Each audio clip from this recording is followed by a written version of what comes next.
I would like to take you to future. Let's think about a movie, Back to the Future. Let's go into that set and imagine that we are in 2035. In 2035, how would Bangladesh look like? You'll all be here again. My successor is going to be here presenting. That will be the 10th investment conference for us. And in that conference, we will not be talking about a rising economy, but we'll be talking about a regional manufacturing powerhouse. A country that's connecting east to the west, a bridge that connects Himalayas to Bay of Bengal, a manufacturing hub that is infested by global investors and local investors who are now exporting to the rest of the world. That vision, that imagination is what's driving us today. But it all started actually about 8 months ago. So from the future, let's go back in time to August 5th, 2024. It's a personal story for almost all of us. Unfortunately, I was in Singapore in an investment banking trading room, but my family was here. My wife was on summer holidays. My brother, who came from Cambridge for summer holidays as well, they were all out on the street as part of the protest. So at around noon, Singapore time, I asked them, what's going on? What's happening in Dhaka? So what they did was they were part of a crowd. They looked forward, they took a selfie. Sorry, not a selfie, a photo what's ahead of them, and they turned back and took another photo of what's behind them. So this first photo was what was ahead of them, and this one was what was behind them. So we need to digest exactly what happened at that time. The young population, the entire youth, was out on the street, demanding transparency, demanding opportunity, demanding democracy, demanding freedom of speech. And that's what has brought us here today.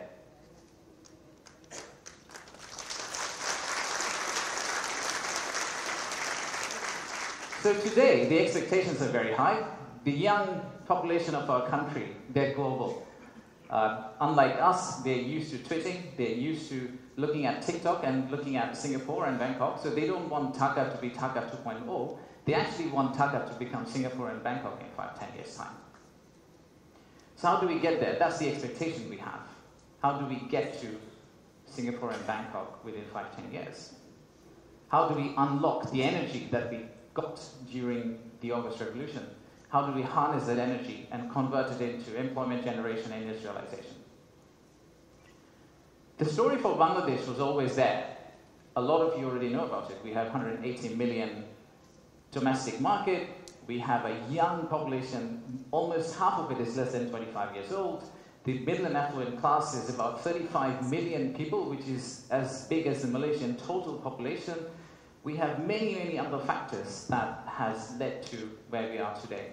And actually, I must say that there are companies who have been here for more than 100 years and have made exceptional returns compared to the global markets. So if you look at some of these companies who have actually operated in Bangladesh for a long, long time, the returns they have got in Bangladesh is actually significantly higher than the global average. And today, we also have a fantastic news that one of our own startups called SHARE, the news came out about an hour ago in Bloomberg that the Saudi sovereign PIF, their investment arm called Sanabil Investments, they have actually co-led a round of $110 million along with Peter Thiel's Valor Ventures to invest in one of our own startups to go global. So let's give a big round of applause for SHARE.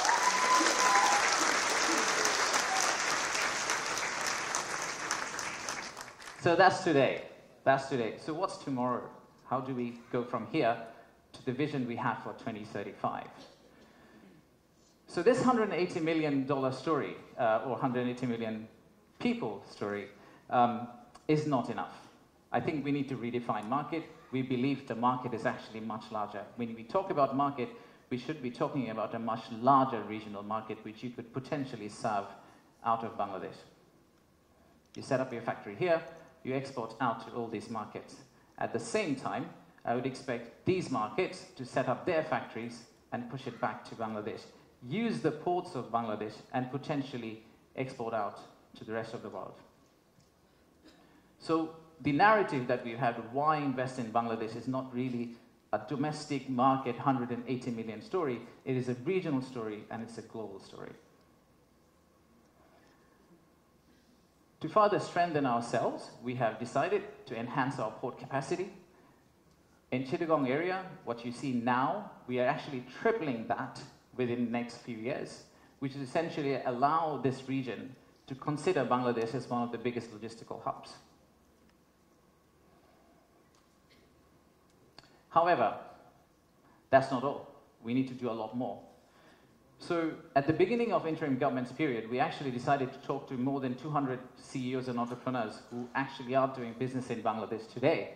And we wanted to understand how can we convert our critics into our ambassadors. They are the only ones who could potentially bring business for us. They are the only ones who, if they travel abroad and say Bangladesh is a great place for business, that's when we are likely to get more investment. So we divided all their complaints into two groups, or the solutions that came out of their complaints. The list of challenges are very long. It's from the earth to the moon and back. But we whittled it down to a few action items, some of which are short-term wins, so some of that you see here, some of which are actually long-term policy reforms that we would like to also undertake and set the direction of travel for the country in the right course so that the incoming government, the next government, the political parties who come and start driving this economy, they can follow the same script for us. I'll give you a few examples. Let's start with, we talked about a true one-stop service. There are two elements of one-stop service. The first one is the human element, and then there is the digital element. In the human element piece, what we have decided to do is we are going to co-locate the primary agencies, the high touchpoint agencies for our investors in one location. So that instead of the investors walking around different ministries, and we have a lot of them in Bangladesh, they all come to one office and they end up meeting everyone. We've also decided, like banks, and I am from banking, I guess that helped, that we are going to set up a relationship management team under BIDA.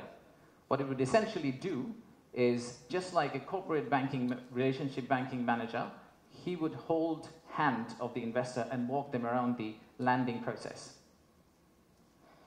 Let's take another example. Our friends in National Board of Revenue helped us set up the Authorized Economic Operator. It's essentially the green channel, or widely known as the green channel setup, where if you're a good customer, you are able to circumvent some of the custom checks and fast-track your process through the ports. That has been picked up as one of the biggest challenges that we have, the time it takes to go from your factory all the way to your customer. And finally, let me show you one more example of policy change. So as you all know, there are many government agencies. We also know there's private sector.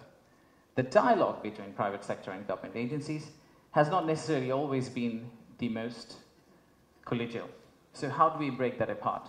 The first thing we need to do is to club the government agency into one. We need to show one face. We need to be one outfit for our customers, our investors, and then create a bridge between our private sector and the government of Bangladesh. So what we are planning to do is to set up a private sector advisory council that will actually counsel the head of state directly on a regular basis, essentially voicing the changes that they would want to drive the economy forward. So these are some of the examples of what we are planning to do. And if we are able to do that, we do believe that we will get to the end, the vision we have for 2035. Now, of course, there are many, many other factual reasons, statistics, tables, Excel files that I can share with you to tell you why you should invest in Bangladesh. In fact, the next slide will have a QR code which you can scan and download, which will have essentially this presentation. So you didn't have to take the photos of the presentation, by the way. You will have this presentation, and you will also have an appendix of facts and figures and why we think competitively we're actually in a very better place than our competitors. So please watch out for the QR code. But before I go there, I would really like to finish off with this. There are economic reasons to invest in Bangladesh, but I really don't want you to invest in Bangladesh for the economic reasons. If you really think about investing in Bangladesh, think about investing in Bangladesh because of the transformational journey you're going to be part of. For the odd mixture of warmth and resilience our people have, and our century-old culture paired with the shared values that we have with you. So I rest my case here. Thank you very much for coming, and enjoy the rest of the day. Thank you all.